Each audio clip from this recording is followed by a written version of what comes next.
Hello dear students, आज हम लोग सोशल साइंस यानी कि सामाजिक विज्ञान का एक खंड यानी कि एक टाइप सोशल साइंस का सिविक्स यानी कि राजनीतिक या नागरिक शास्त्र को आज हम लोग पढ़ेंगे।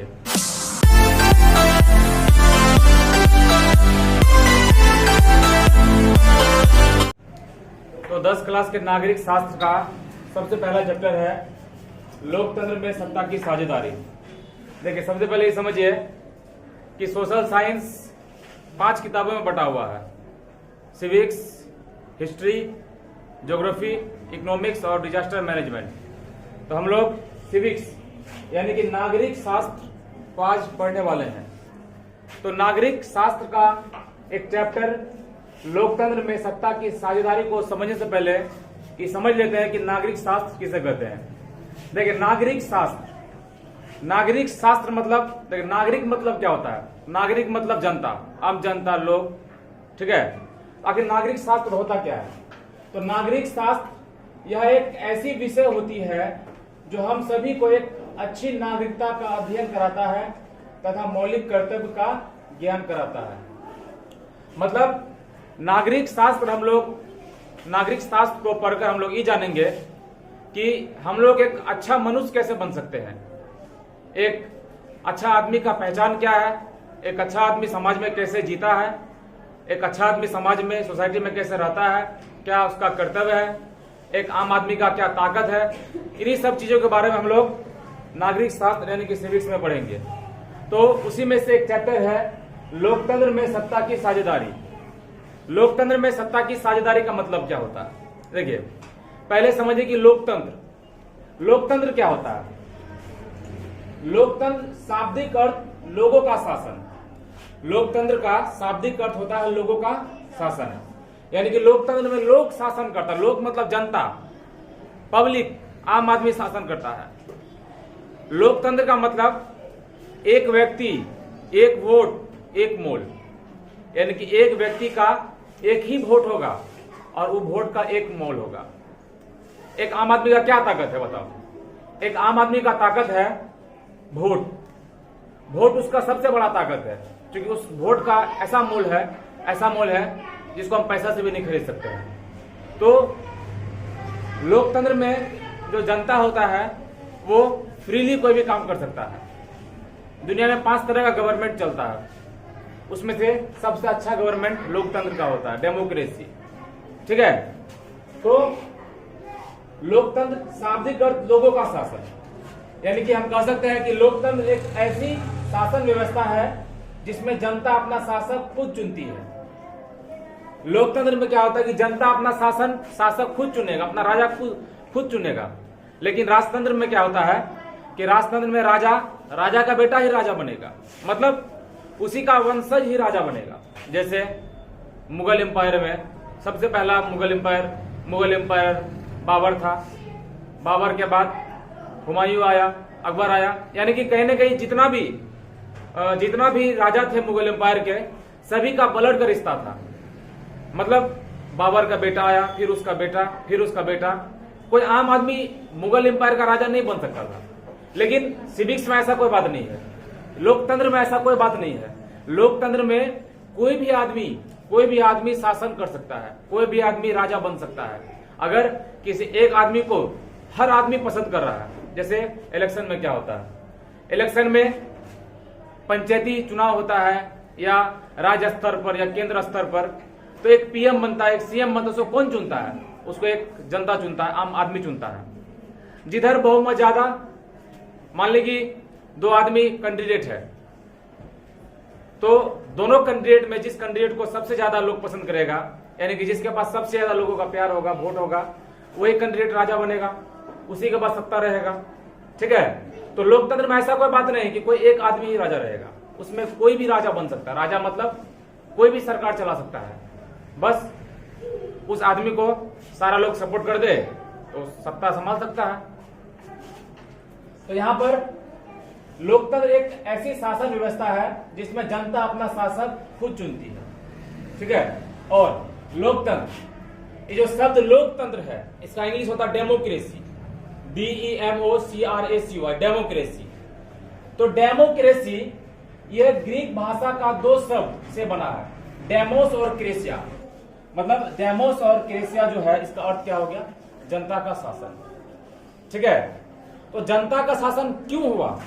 क्योंकि लोकतंत्र को अगर हम तोड़ेंगे तो लोक प्लस तंत्र, लोक मतलब आदमी मनुष्य और तंत्र मतलब शासन, जनता का शासन। लोकतंत्र जनता का शासन है, लोकतंत्र आम आदमी का शासन है। ठीक है, लोकतंत्र में हर आदमी फ्रीली कोई भी काम कर सकता है, लेकिन एक कानून के तहत, एक लिमिट के तहत, एक लिमिट के हिसाब से कोई भी आम आदमी मनचाहा काम कर सकता है। ठीक है, उसके बाद लोकतंत्र जो है, आखिर लोकतंत्र होता क्या है? हमने कहा कि लोकतंत्र जनता का शासन है, कोई कहा लोकतंत्र लोगों का शासन है, कोई कहता है कि लोकतंत्र में आम आदमी हर काम फ्रीली कर सकता है। लेकिन लोकतंत्र का जो एक मेन डेफिनेशन है, ये जो एक राष्ट्रपति थे अमेरिका के अब्राहम लिंकन, उन्होंने बताया कि democracy is the rule of by the people, of the people, through the people. यानी कि लोकतंत्र जनता का, जनता के लिए और जनता के द्वारा चलाई गई शासन प्रणाली है। लोकतंत्र जनता का, यानी कि जनता का, जनता के लिए, जनता के द्वारा चलाई गई शासन प्रणाली है। Democracy is the rule of by the people, of the people, through the people, according to Abraham Lincoln. Abraham Lincoln के अनुसार उन्होंने कहा कि लोकतंत्र जनता का है, वो जनता के लिए है और उसको जनता ही चलाएगा, यानी कि जनता द्वारा उसको चलाया जाता है।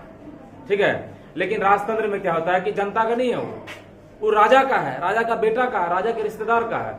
उसमें कोई भी आम जनता अपना मनचाहा काम नहीं कर सकता, उसको राजा का बात मानना पड़ेगा। लेकिन लोकतंत्र में ऐसा कोई बात नहीं है।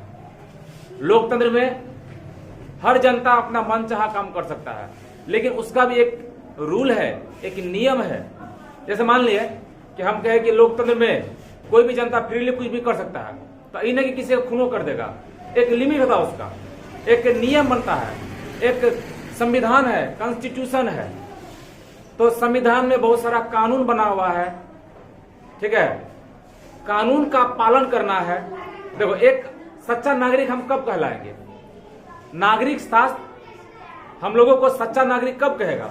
जब हम लोग, जैसे हम भारत देश के हैं, तो भारत देश में जो कॉन्स्टिट्यूशन है, जो संविधान है, उस संविधान के अंदर जो भी कानून है, उस कानून का पालन कर करके अगर हम जी रहे हैं, कानून को मान रहे हैं, तो हम एक अच्छा नागरिक कहलाएंगे।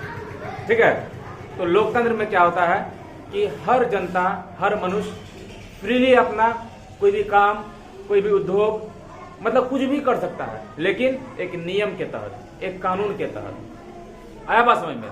तो यही लिखे हैं कि लोकतंत्र की सर्वोत्तम परिभाषा अमेरिका के भूतपूर्व राष्ट्रपति अब्राहम लिंकन जी के अनुसार इस प्रकार है कि लोकतंत्र जनता का, जनता के लिए और जनता द्वारा चलाई गई शासन प्रणाली है।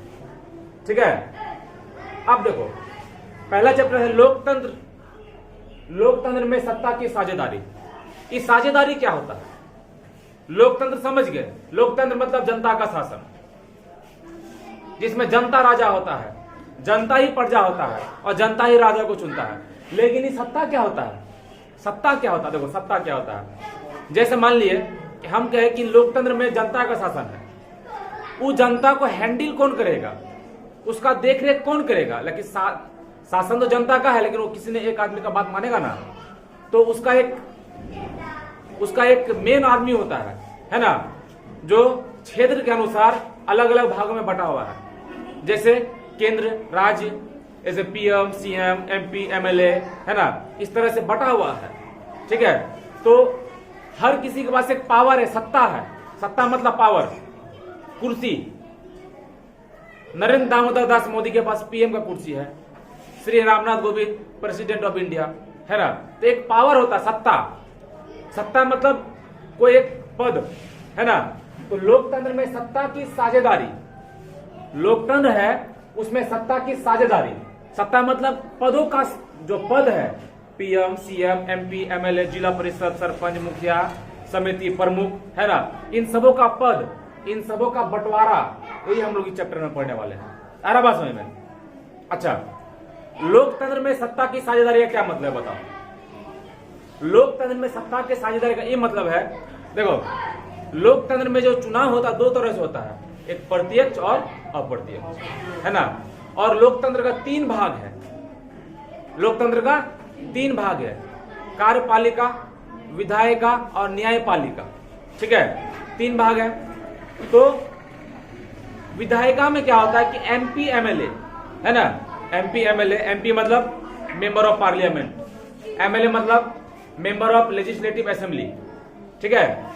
तो विधायिका के अंतर्गत एमपी एमएलए कानून बनाते हैं और उस कानून को लागू करने का काम करता है कार्यपालिका, ठीक है। और कानून को लागू करने में कोई गलती हो जाए, कोई मिस्टेक हो जाए तो उसको सुधार करता है न्यायपालिका। आ रहा बात समझ में। लोकतंत्र का तीन गो गुण है, तीन चीजें इसके पास। पहला कार्यपालिका, कार्यपालिका में कौन रहता है, सरकार का जो कार्यकर्ता सब होता है वो कार्यपालिका में रहता है, ठीक है। और विधायिका में कौन रहता है, एमपी एमएलए, एमपी मतलब मेंबर ऑफ पार्लियामेंट, सांसद, और एमएलए मतलब मेंबर ऑफ लेजिस्लेटिव असेंबली, विधायक। तो एमपी एमएलए जो कानून बनाते हैं वो कानून को पालन कौन करवाता है, वो कानून को पालन करवाता है कार्यपालिका। और कानून को पालन करवाने में अगर कार्यपालिका विधायिका से किसी भी तरह कोई त्रुटि हो जाए, कोई मिस्टेक हो जाए, कोई गलती हो जाए, तो उस गलती को कौन सुधारता है, न्यायपालिका। आ रहा बात समझ में। तो अब ऐसा नहीं ना है कि सिर्फ पीएम ही पूरे देश को चला रहा है, नहीं, पीएम से बड़ा प्रेसिडेंट है, प्रेसिडेंट के बाद पीएम है, सीएम है, एमपी है, एमएलए है, वित्त मंत्री, गृह मंत्री, विदेश मंत्री, रेल मंत्री, है ना। उसका फिर जिला स्तर में हो गया जिला परिषद, मुखिया, सरपंच, प्रमुख, वार्ड मेंबर, उसके बाद पंच। तो इतना सारा पद बटा हुआ है। तो जो सत्ता होता है, जो पावर होता है, पावर को क्षेत्र के हिसाब से बांट दिया गया है। जैसे सबसे ऊंचे स्तर पर, सबसे केंद्र मतलब सबसे ऊंचे स्तर पर प्रधानमंत्री, राष्ट्रपति यानी कि प्रेसिडेंट, उसके बाद प्राइम मिनिस्टर, सबसे ऊंचा रहेगा। तो ये क्या करेगा, जो पीएम होगा, प्राइम मिनिस्टर, वो पूरा देश को कंट्रोल करेगा। वो ऐसा नहीं करेगा घरे घर जाकर कंट्रोल करेगा, तो बांट दिया पूरा देश को सत्ता में, सीट में बांट दिया है। कैसे बांटा है, जैसे बिहार में 28 स्टेट, हर स्टेट का एक एक चीफ मिनिस्टर, ठीक है। और हर स्टेट में डिस्ट्रिक्ट होता है, डिस्ट्रिक्ट में एमपी एमएलए, है ना। और हर डिस्ट्रिक्ट में गांव होता है, हर गांव में पंचायती, देखो हर गांव में पंचायती लेवल तक जिला परिषद, मुखिया, समिति, प्रमुख, सरपंच, वार्ड मेंबर, सरपंच का पंच, इतना सारा पदों में सबका सीट बटा हुआ रहता है। तो यही जो पूरा घटना है, इसी घटना को कहते हैं सत्ता की साझेदारी, है ना। मतलब सत्ता का हक, कुर्सी का हक देश में सिर्फ एक आदमी को नहीं है, बटा हुआ है। कोई कुर्सी पीएम के रूप में बटा हुआ है, कोई सीएम के रूप में, कोई प्रेसिडेंट के रूप में, कोई विदेश मंत्री, कोई गृह मंत्री, कोई वित्त मंत्री, कोई रेल मंत्री, मतलब अलग अलग पदों में सत्ता बटा हुआ है। और सारा जो सत्ता है, इन सभी सत्ता का बागडोर पीएम के पास रहता है, ठीक है। और पीएम अगर कोई भी कानून लागू करेगा तो उस कानून को लागू करने में राष्ट्रपति का सिग्नेचर चाहिए, है ना। तो कहीं ना कहीं हर एक पद का एकदम पूरा बराबर काम है। तो इसी को कहते हैं सत्ता की साझेदारी। सबके पास पावर है, कोई एक आदमी के पास नहीं है, पावर बटा हुआ है, जगह जगह पावर बटा हुआ है। तो देखो सत्ता की साझेदारी का असल डेफिनेशन क्या होता है। देखो सत्ता की साझेदारी का अर्थ है, मतलब उसका मीनिंग है, क्या मीनिंग है, सरकार के तीनों अंगों जैसे कार्यपालिका, विधायिका और न्यायपालिका तथा विभिन्न स्तरों जैसे केंद्र, राज्य और स्थानीय स्वशासन के बीच सत्ता का बंटवारा कर भागीदारी देना सत्ता की साझेदारी कहलाता है। यहाँ पर क्या है, अच्छा, यहाँ पर कार्यपालिका, विधायिका और न्यायपालिका। देखो, कार्यपालिका में सरकार का जो कार्यकर्ता सब होता है कार्यपालिका में रहता है, ठीक है। और विधायिका MP MLA कोई भी कानून बनाता है तो इसके पास आता है ना, इसके पास आता है। अगर इससे उस कानून में अगर किसी तरह का गड़बड़ हो जाए तो कौन सुधारता है उसको? न्यायपालिका सुधारता है, ठीक है। तो इन तीनों के पास पावर हुआ कि नहीं हुआ? तीनों के पास पावर हुआ। उसके बाद विभिन्न स्तर, मतलब और भी जगह केंद्र मतलब पीएम हुआ ना, केंद्र। तो सरकार, केंद्र सरकार, राज्य सरकार। टीवी समय देखेगा, कहेगा केंद्र सरकार में फलना चीज हो गया, राज्य सरकार में फलना चीज हो गया। तो केंद्र सरकार मतलब क्या? PM, प्रेसिडेंट, केंद्र सरकार हुआ। और राज्य सरकार मतलब राज्य स्तर का। राज्य स्तर मतलब सीएम से नीचे वाला पद, ये राज्य स्तर, राज्य के अनुसार, स्टेट के अनुसार, ठीक है। तो यहां देखो, पावर, सत्ता किसकी के पास है? कार्यपालिका के पास है, विधायिका के पास है, न्यायपालिका के पास है। उसके बाद और विभिन्न स्तर जैसे केंद्र, राज्य और स्थानीय स्वशासन। देखो, स्थानीय स्वशासन मतलब जिला परिषद, प्रमुख, मुखिया, समिति, सरपंच, वार्ड मेंबर, सरपंच का मेंबर, ये स्थानीय स्वशासन में आता है। स्थानीय स्वशासन मतलब कि पंचायती लेवल का, देहाती लेवल में, ठीक है। देहाती लेवल में कौन सा आएगा? बोलो, देहाती लेवल में कौन सा आएगा? जिला परिषद। जिला परिषद क्या होता है? 6 पंचायत का मालिक होता है। देखो, जिला क्या, जिला प्रखंड वाइज बटा होता है। मतलब स्टेट जो होता है वो प्रखंड वाइज, जिला तो है, किसी जिला में प्रखंड, मतलब जिला में भी प्रखंड रहता है। स्टेट जो है वो जिला प्रखंड के हिसाब से बटा हुआ है। जैसे हम लोग पूर्णियापुर प्रखंड के हैं, है ना। कोई डगरवा, कोई बेलगच्छी, कोई कहा, है ना। तो जैसे पूर्णियापुर प्रखंड में टोटल 14 पंचायत है ना। तो 14 पंचायत है, तो क्या ये 14 पंचायत को एक आदमी चलाएगा? नहीं, बटा हुआ है। देखो, 14 पंचायत को एक आदमी चलाता। प्रमुख क्या होता है कि एक पूरा प्रखंड का मालिक होता है, वो पूरा चलाएगा। लेकिन एक आदमी प्रमुख तभी बन सकेगा जब वो समिति बनेगा तब प्रमुख बनेगा, ठीक है। तो मुखिया होता है, मुखिया एक पंचायत का मालिक, जिला परिषद 6 पंचायत का मालिक, प्रमुख पूरा प्रखंड का मालिक। तो यहाँ क्या है कि सत्ता जो है, सीट है, वो बटा हुआ है, वो जगह जगह विभिन्न स्तर पर बटा हुआ है। आरा भाषा में तो हर किसी के पास पावर है, पावर हर किसी के पास है, जगह जगह। इन्हें के आम आदमी के पास है पावर। देखो, पावर सबसे ज्यादा आम आदमी के पास है।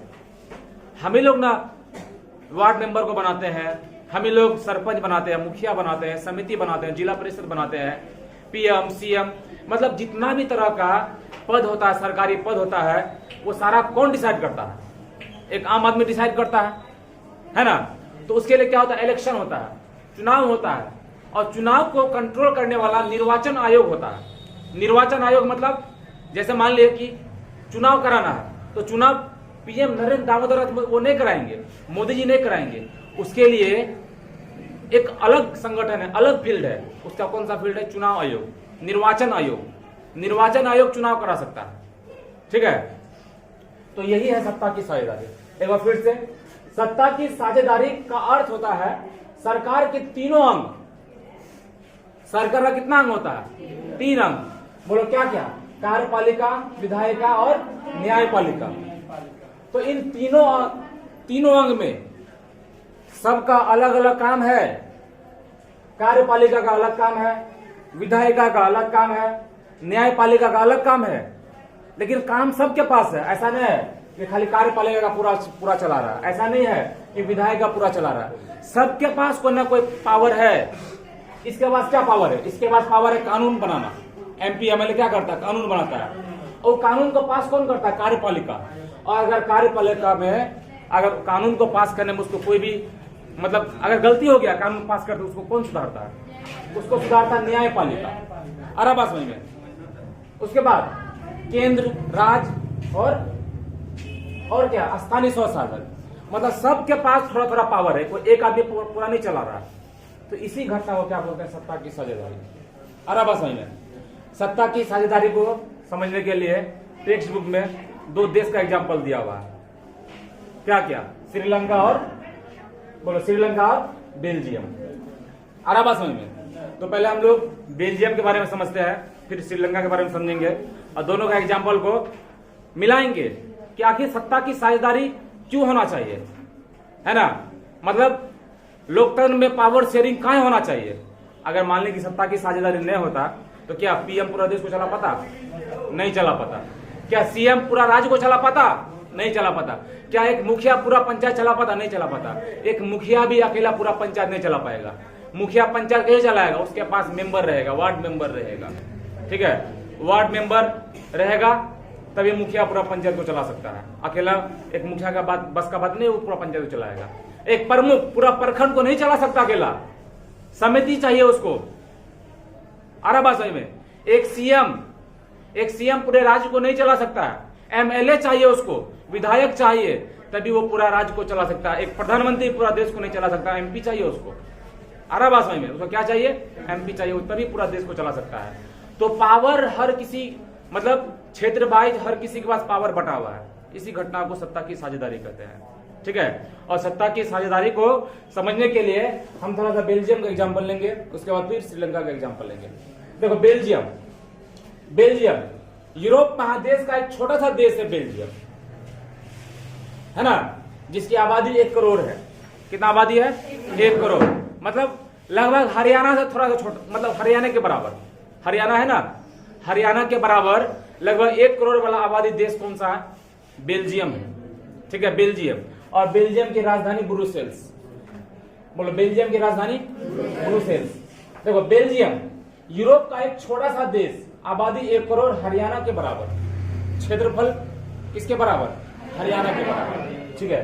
देखो जातीय बनावट, मतलब कौन कौन जाति का लोग वहां पर रहता था, है ना। देखो 59% डच भाषी, यानी कि डच एक लैंग्वेज है, जैसे हिंदी, इंग्लिश, उर्दू, फारसी, तमिल, है ना। इसी तरह डच भी क्या एक लैंग्वेज, एक भाषा है। तो 59% लोग बेल्जियम में क्या बोलते थे? डच बोलते थे। और जो 59% लोग डच बोलते थे वो लोग कहां रहते थे?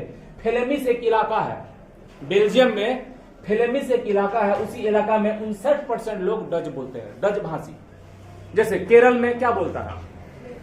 केरल में क्या बोलता है? मलयालम बोलता है। तो केरल में रहता है ना, बिहार में तो नहीं बोलता मलयालम। तो सब अलग अलग है। बिहार में हिंदी बोलता है, भोजपुरी बोलता है ना। बिहार ऐसे, बिहार जो है भोजपुरी के नाम से जाना जाता है कि बिहार में भोजपुरी बोला जाता है। अरब भाषा में तमिलनाडु में तमिल बोला जाता है, कोलकाता में बांग्ला बोला जाता है, बंगाल में बांग्ला बोला जाता है ना। उसी तरह यहाँ जो फ्लेमिश है, इस इलाके में डच भाषा बोला जाता था। और डच भाषा बोलने वाला इस इलाका में कितना आदमी था? 59% आदमी था। और 40% लोग क्या बोलते थे? फ्रेंच भाषा बोलते थे। और पूरे बेल्जियम में मात्र 1% लोग जर्मन भाषा बोलते थे। अरब भाषा में 3 तरह का भाषा वहां ज्यादा यूज होता था, और भी बहुत सारा भाषा था, लेकिन सबसे ज्यादा डच बोलता था, फिर फ्रेंच, फिर जर्मन। डच भाषा बोलने वाला कितना प्रतिशत लोग था? 59% लोग था। 40% कितना था? फ्रेंच भाषा बोलने वाला। उसका 1% था जर्मन भाषा बोलने वाला, ठीक है। अब देखो राजधानी ब्रुसेल्स में क्या घटना हुआ। पूरा देश में, सुनो, पूरा देश में 59% डच भाषा बोलता था, लेकिन राजधानी में 80% फ्रेंच भाषा बोलता था। देखो फ्रेंच भाषा पूरा दुनिया में, पूरा बेल्जियम देश में 40%, लेकिन उसका राजधानी में 80% बोलता था, ठीक है। पूरा देश में डच भाषा 59%, लेकिन राजधानी में 20% बोला जाता था। यहां डिफर हुआ। अरब भाषा में यहां पर पूरे देश में, पूरे बेल्जियम में 59% डच भाषा बोलता था, जो फ्लेमिश इलाका में रहता था, और 40% फ्रेंच बोलता था, जो बेलेने इलाका में रहता था, और 1% जर्मन भाषा बोलता था। लेकिन राजधानी ब्रुसेल्स, किसकी राजधानी? बेल्जियम की राजधानी ब्रुसेल्स में 80% लोग फ्रेंच भाषा बोलते थे और 20% लोग डच भाषा बोलते थे, ठीक है। तब आखिर यहाँ हुआ क्या? देखो राजधानी में फ्रेंच भाषा बोलने वालों की आबादी ज्यादा और डच भाषा बोलने वालों की आबादी कम। कहां पर? राजधानी में, देश में नहीं, राजधानी में। जैसे भारत की राजधानी नई दिल्ली, है ना। अच्छा, भारत की वित्तीय राजधानी मुंबई, है ना, लेकिन राजधानी क्या है? नई दिल्ली। भारत की राजधानी नई दिल्ली। उसी तरह यहाँ बेल्जियम की राजधानी ब्रुसेल्स ब्रुसेल्स में 80% लोग डच बोलते थे और 20% 80% फ्रेंच और 20% डच। लेकिन यहाँ ऐसा क्या घटना हो गया कि हम लोग इसका एग्जाम्पल ले रहे हैं सत्ता की साझेदारी समझने के लिए। ऐसा क्या घटना घटा? तो इसमें देखो क्या हुआ, जो फ्रेंच भाषा थे, फ्रेंच भाषा पूरा देश में, फ्रेंच भाषा बोलने की आबादी कम था क्योंकि पूरा देश में डच ज्यादा बोलता था, फ्रेंच 40 है, लेकिन फ्रेंच भाषा राजधानी में बेसी बोला जाता था, इसलिए जो फ्रेंच भाषा है उसका आबादी कम था लेकिन ज्यादा ताकतवर था वो लोग। कहा कि राजधानी में, देश का जो मेन जगह है वहां पर ज्यादा लोग क्या बोलता था, ज्यादा फ्रेंच बोलता था, पूरा देश में कम बोलता था, लेकिन मेन जगह राजधानी जो है वहां पर कम बोलता था लेकिन उसका ताकत ज्यादा था। कहा कि राजधानी में फ्रेंच भाषा बोलने वाला लोग 80% है अरब भाषा में, और उसी राजधानी में डच भाषा बोलने वाला लोग 20% है। तो जो डच भाषी लोग थे उन लोगों को क्या हुआ, उन लोगों का जो विकास है वो देर से होने लगा। मतलब विकास मतलब उन लोगों का बात लोग ज्यादा मानता नहीं था।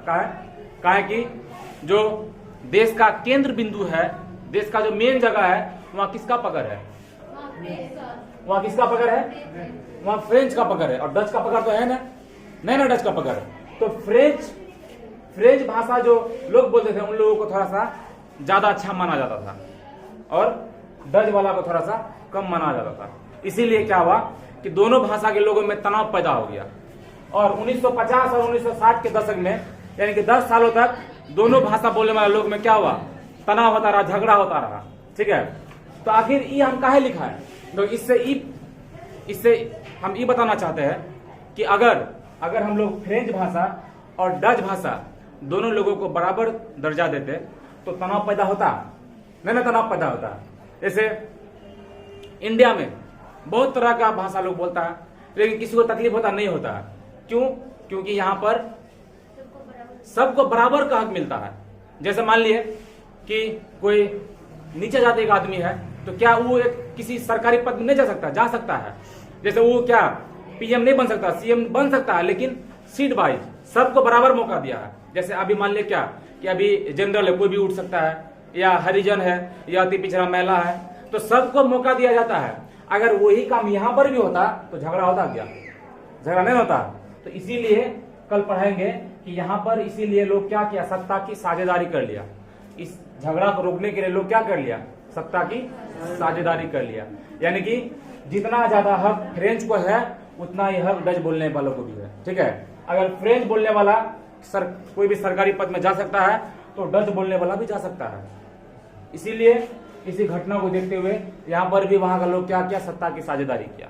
यही है सत्ता की साझेदारी। ठीक है, तो आज के लिए बस इतना ही।